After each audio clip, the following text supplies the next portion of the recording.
Mm-hmm. Well, hello, Adam. How you doing? I'm David. Pretty good. Nice to meet you. How are you doing today? Alright, a little stressed out. You are. Yeah. It's been a crazy day from the start, man, until the finish. Oh, It's yeah? not even done yet, so. Okay. Well, this is your first time visiting me. Yeah. Okay. I just kind of want to go over some things with you. Okay. Okay. What we're talking about today, okay, is going to be between you and I, unless there is going to be a problem with you harming somebody else or harming yourself. Okay. I am legally obligated to let somebody know about that. Okay. I also want to let you know that if we see each other in the mall or something like that, I'm going to pretend I do not know you. I do not want to have any inconvenience for you, or feeling bad trying to explain our relationship. Right. So if you want to come up to me, that's fine. But I'm not going to, I'm not going to come up to you. I'm going to pretend I even know you or see you. All right. Okay. Makes sense. So everything is confidential. Cool. Okay. With that being said, you were saying that it was a rough day today? Yeah. Pretty much just stressful. A lot of work to do. Just piling up on me. So how do you deal with that stress? I just do it. I get it done. Get done. Yeah, I get distracted really easy, and but I've learned there's a time and a place for distracted. Mm-hmm. So I'll allow myself to be distracted for certain times, and then once it starts amassing, Mm-hmm. I shut that off and I just boom attack it all. Okay. It's kind of how I do pretty much everything in life, but it's stressful doing life like that. Yes. I'm good at it, but it's definitely stressful. Okay. So, I mean, do you relieve that stress somehow? Just try to walk away, or? To be honest with you, there's really almost no time to relieve the stress for me. Okay. I go from one stress to another stress. So the only, I guess, how I'm coping is I leave work with work, home with home, Okay. play with play. Okay. So you compartmentalize Right. the stress. Exactly. Every little compartment is stressful, but Uh-huh. none of them run in together. Okay. At this point, at least. Okay. So, but it definitely takes a toll because it's kind of like feeling, up, down, up, down, up, down. Okay.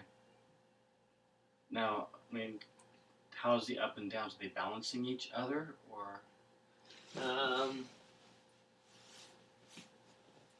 I'd say for the most part, but really, where I'm having troubles with it is when they don't balance out and it winds up affecting other areas of those boxes. When they start spilling into each other, which happens from time to time. Mm-hmm. And then it feels like domino effect, like all of the boxes are falling apart. And then temporarily. Then what do you do then? Usually start getting pissed off at other people for no reason. Acting like my boss was the problem that I had with my boss was now suddenly my wife's problem. Okay.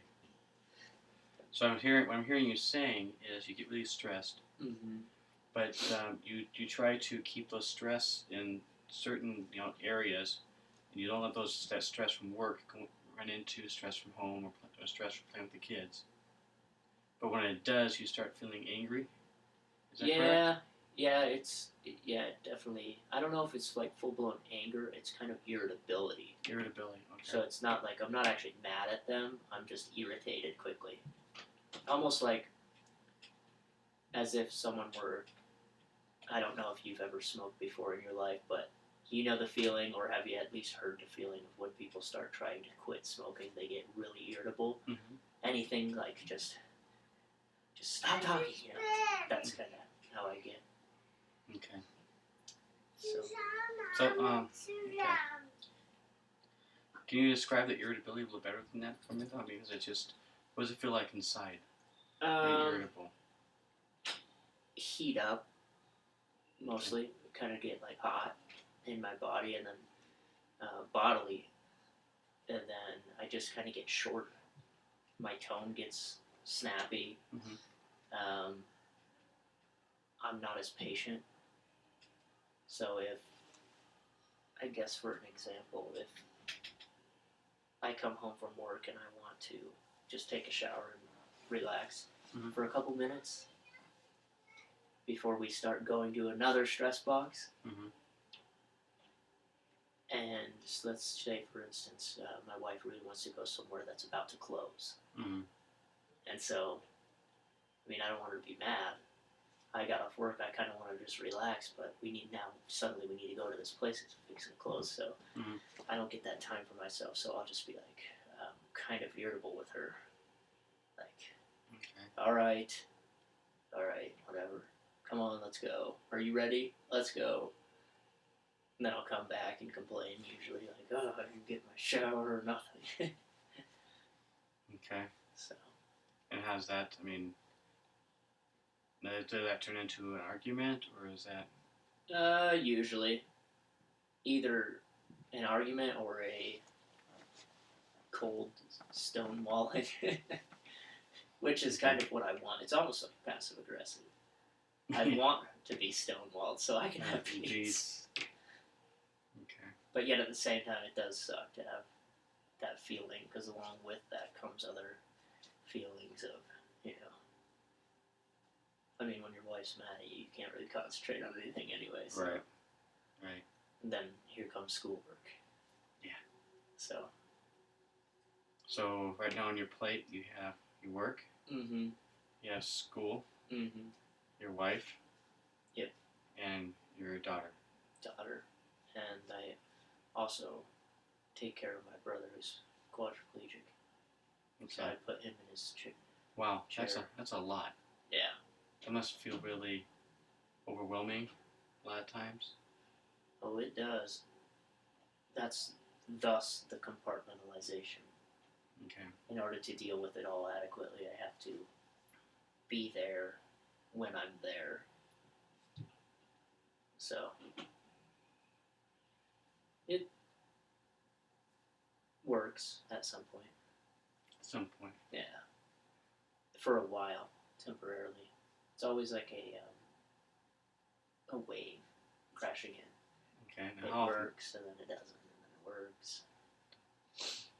And how long between the waves? Oh, it kind of depends on whoever else is involved at the time. I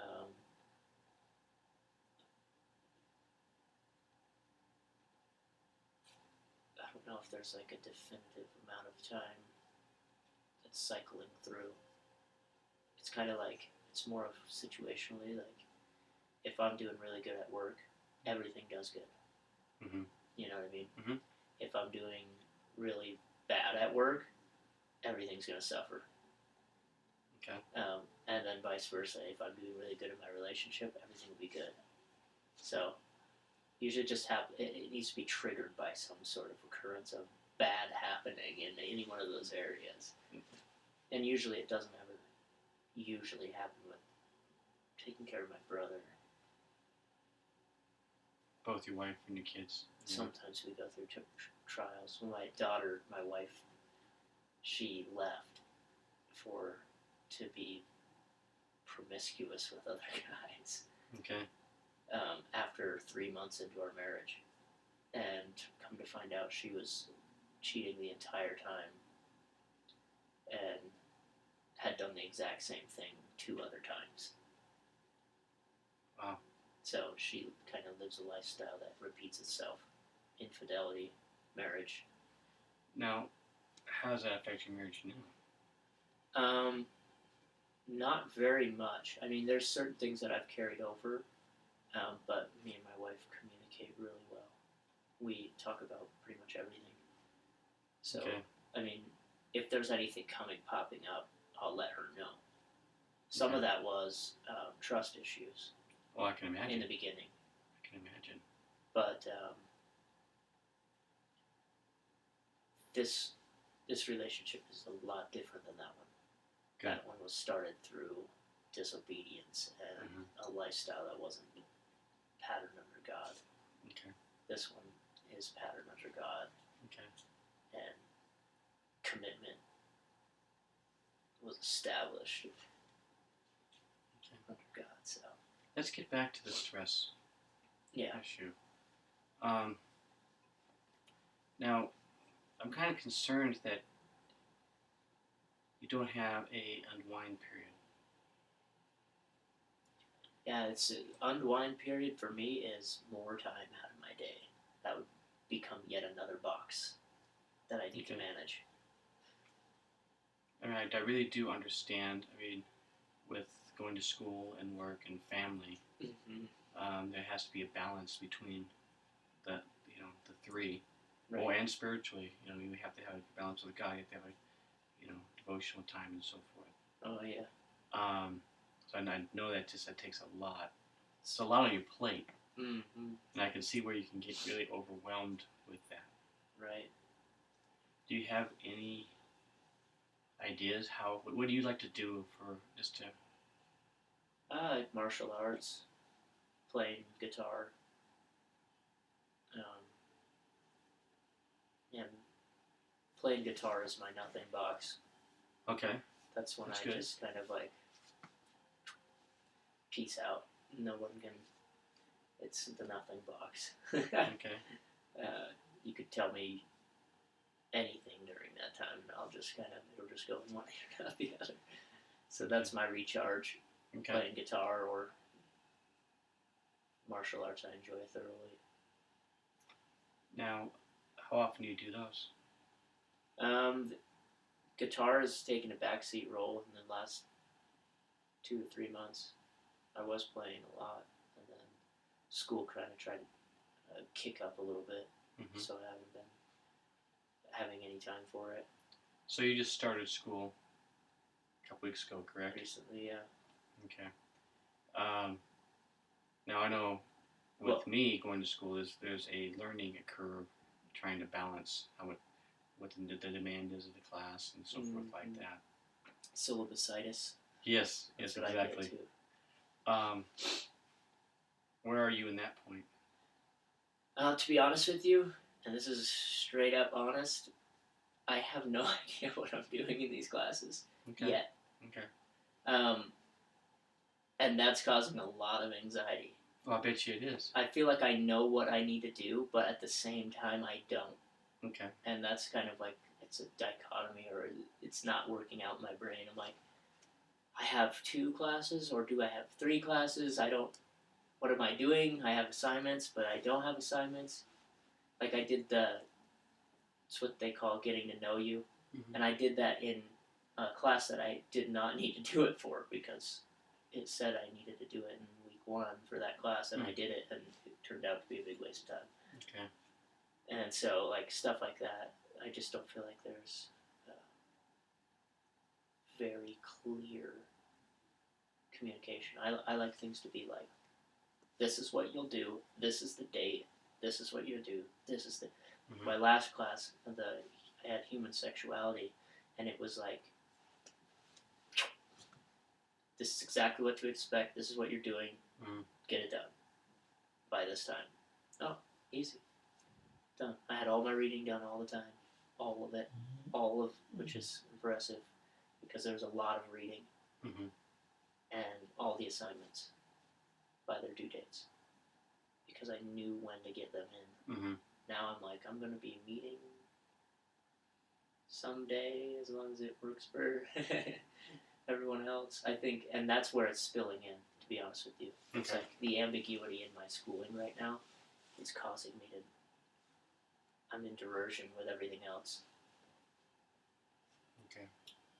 You know what I mean? Yeah, I do. Actually, I really do know what you mean.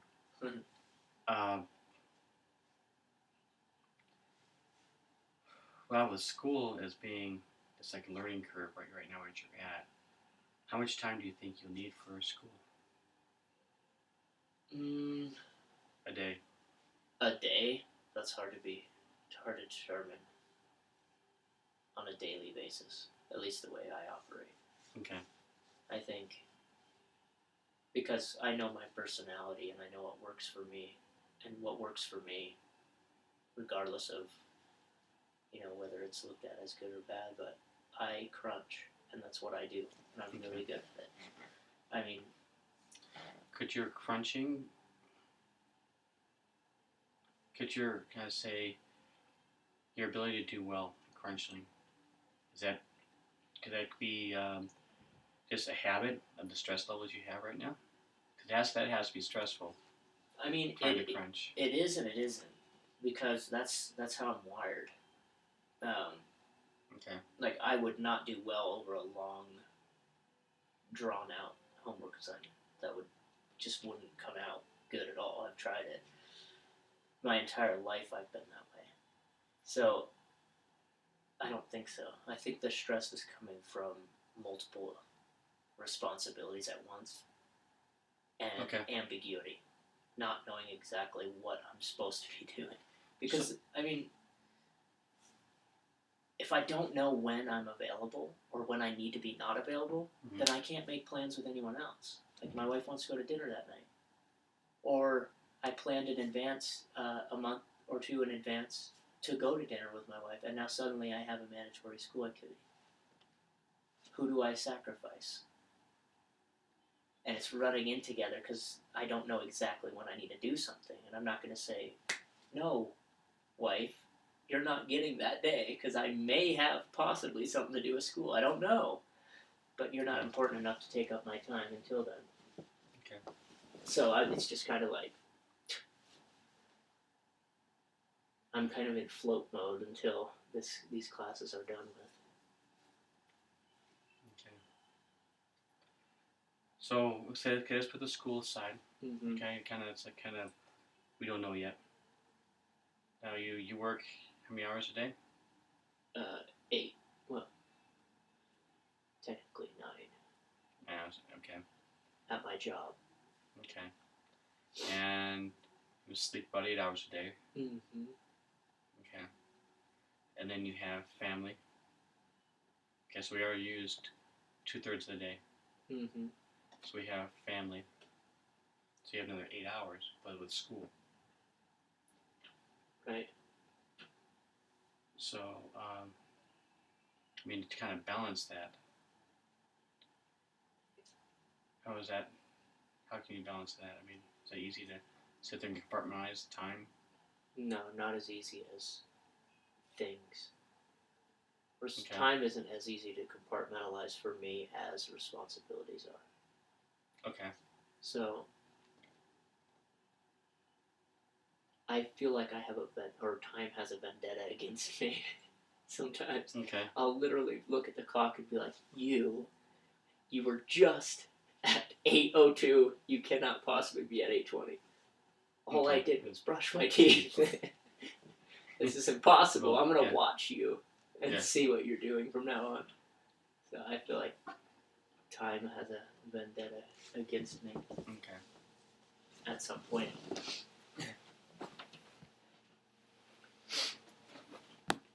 Looking at time. Yeah. It's okay. So time's not gonna work for balancing. Is that really what you're looking for? Is to balance, or what are you looking to do? What are you trying to do? To not go insane. Okay, that's a broad. Because insanity feels like it's coming in and out. Okay. I'm feeling like detached. Almost like sometimes life is too surreal, and then other times it's not surreal at all. It's business. Okay. And I don't think that's very healthy mentally. You know what I mean? So, okay. So, what would mental health healthy look like to you? Somewhere in between. I mean, like, where life is definitely, it's not like I'm in a movie, Okay. but it's not like I'm just going through the motions either. Kind of like, see, and it's really hard to explain honestly because it happens at intervals. It doesn't always feel like that. Okay. You know what I'm saying? Like sometimes it'll feel like I'm surreal or detached, and other times it'll feel like I'm just normal. Is there? Do you know? Is there any common denominator for this surreal? Is there anything common with that? Not knowing how to deal with people. Okay. I deal with people every single day. That's what I do. Mm-hmm. Yet in those times, I'm either super short, stupid, or just unsensitive completely to what people are trying to feel. Like I won't catch the tone or the tone of the conversation. Okay. You know what I'm saying? Like it's kind of hard to describe, but someone from the outside would say that's not what they meant. And I'd be like, what do you mean? How could they mean anything different than how I interpreted it right there? And apparently I'm completely wrong in interpreting what they mean. Okay. So, I don't know. And that definitely has an effect on my work sometimes. With my relationship with my boss. Now, is your stress level still high at that time, or is it? Yeah, I would say so. I had a doctor in undergraduate school. He used to he used a term called stinkin' thinking, Mm-hmm. and I do that quite often. I mean, I could sense it that I'm doing it, Mm-hmm. but rarely do I have the tools mentally to get out of it. Sometimes I will, but very in the back of my head. Like even last night, I was sick, and I called in, but I called in 20 minutes after 8, and me and my boss went over. I like expectations to be very clear, obviously. Mm. And I went over that with my boss when I first started working there. I was like, I would like to have a meeting with you so that we can define expectations, so I know exactly what I'm supposed to be doing, and I won't infringe on that. We'll all be happy. And one of those expectations was to call in if I was sick. Mm-hmm. That was the expectation. Well, when I called in, she's like, "It is 8:20, Adam. It's way too late. What are you doing calling at 8:20? You should have called at 8." Me in my brain says, "No, that was not a part of the expectations that we set down. Mm-hmm. You said if I was to be out, that I would call you. That's what you said." Mm-hmm. And so all that night, I'm sitting here stinking thinking that she's going to be like Satan's bride when I come into work the next day and ream me, you know? But wasn't really the case at all. Yes. And I tried to use some techniques. I even was like, I know that's not right. You know, this could go so many different possible ways. Mm-hmm. It doesn't have to go that bad. But that you couldn't tell my heart otherwise. Right. I was still like, crap, I'm gonna get fired. I'm gonna get written up. I'm gonna be on suspension. And that's what my heart was saying. Okay. So a lot of that happens. Where so you like to have really everything has to be compartmentalized with you. I'm seeing. very very concrete. Correct? Very concrete. Yeah. Now, if it's not concrete, that's where things get very stressful. Yeah. Okay. So the stress relief is not just downtime; it's making things more compartmentalized. Is that correct? More understandable. Yeah. Okay. More clear. I can operate very stress-free when things are clear. Okay. And how can you work on getting things clear? I mean, you're going to have things. I just like last night, Mhm. calling in 20 minutes late. Right. But that's going to happen. That's life. It's going to happen. Exactly. But how can you relieve some of that stress by compartmentalizing things, getting things? I mean, it's hard to get things in writing for everything. I mean, it's Right. just Right. To be honest with you, I mean, it's always been bump your head up against the wall and climb the wall. For me, in life, it's, oh, you meant that, or okay, then I won't do that anymore. Oh, I'm supposed to call in before shift starts. Okay, I'll do that from now on. Mhm. That's why I intentionally asked for expectations at the beginning so I could avoid a lot of that because I know how my life works, and that's do it until you shouldn't do it. Okay. I have kind of a free spirit from my mom, I think. She's hippie. So I'll just do stuff. And then people will be like, dude, what are you doing? And I'll be like, what do you mean, what am I doing? How am I not allowed to do this right now? But, okay, I'll try my best to stop doing that. Right. Because I'm not stupid.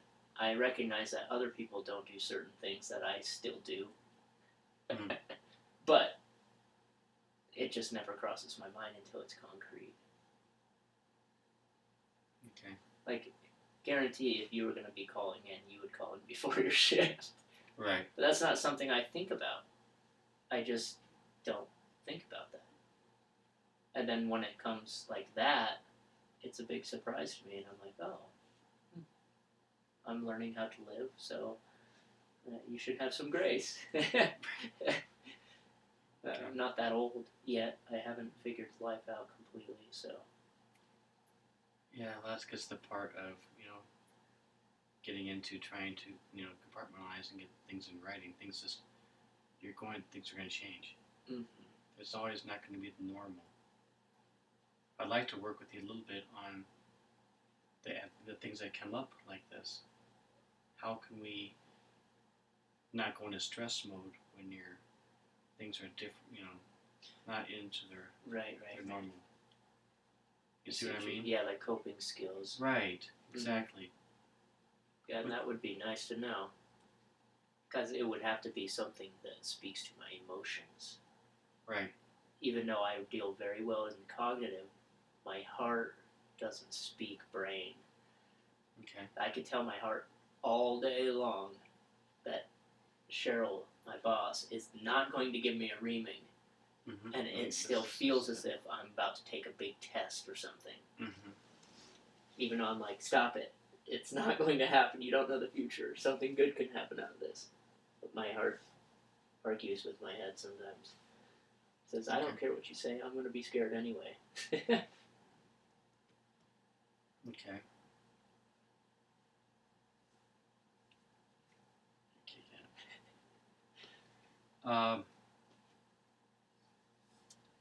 Well, how does let's get to the Bible. Mm-hmm. Okay. The Bible, Christianity is all by faith. Mm-hmm. You really can't see, taste, or feel. It's by faith alone, but you believe. So that's your mind telling your heart that you believe. Mm-hmm. How does that work for you? I argue with it. I say, I'm a lot like the Bereans, or like Philip, or Thomas, rather. Doubting Thomas. I don't doubt in the sense that I don't believe. I doubt in the sense that I like to make it real and prove it. Because Jesus, the word doubt that was used for Thomas wasn't non-belief.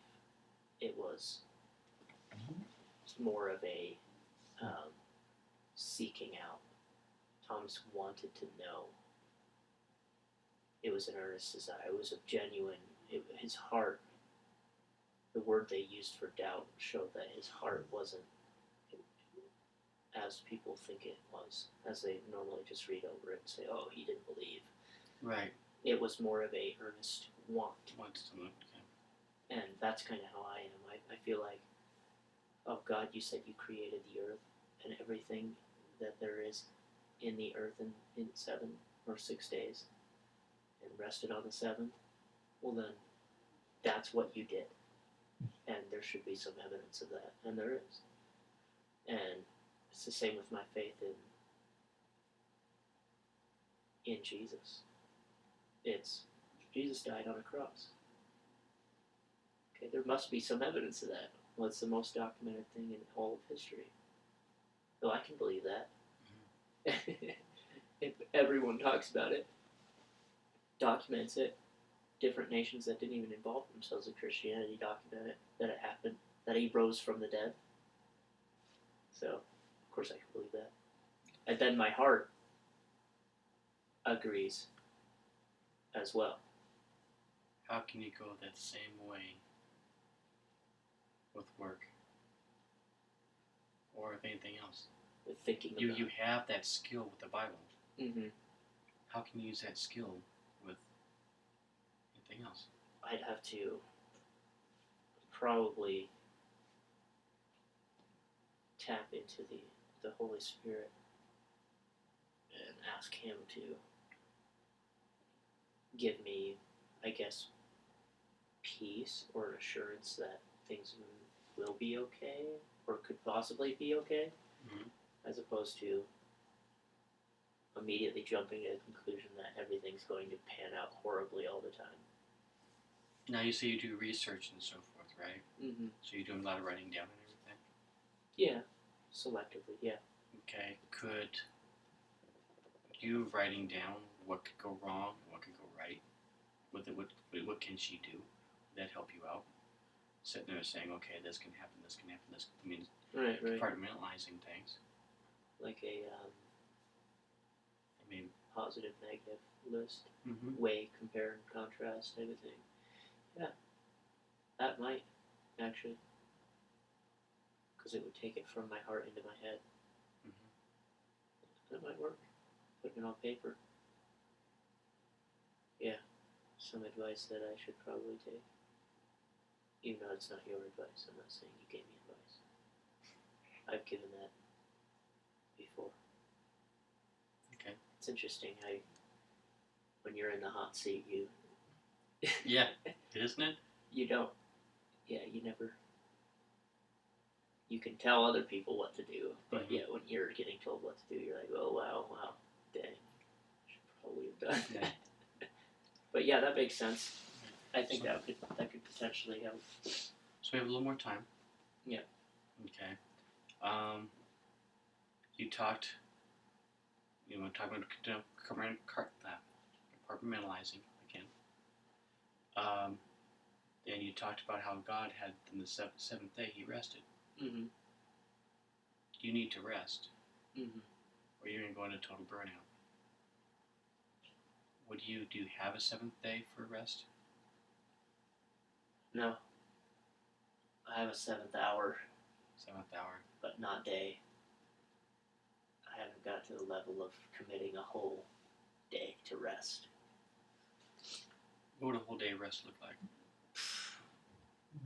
For me, that would actually be recharging. It would be like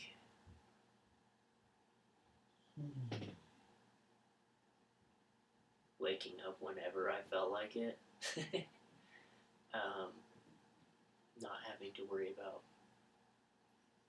putting my brother in his chair. No homework assignments due. No work. And time to just relax, I guess. Okay. Now, is that feasible? No. Okay. I mean, maybe some of it, but not all of it. Trevor needs to get in his chair. Okay.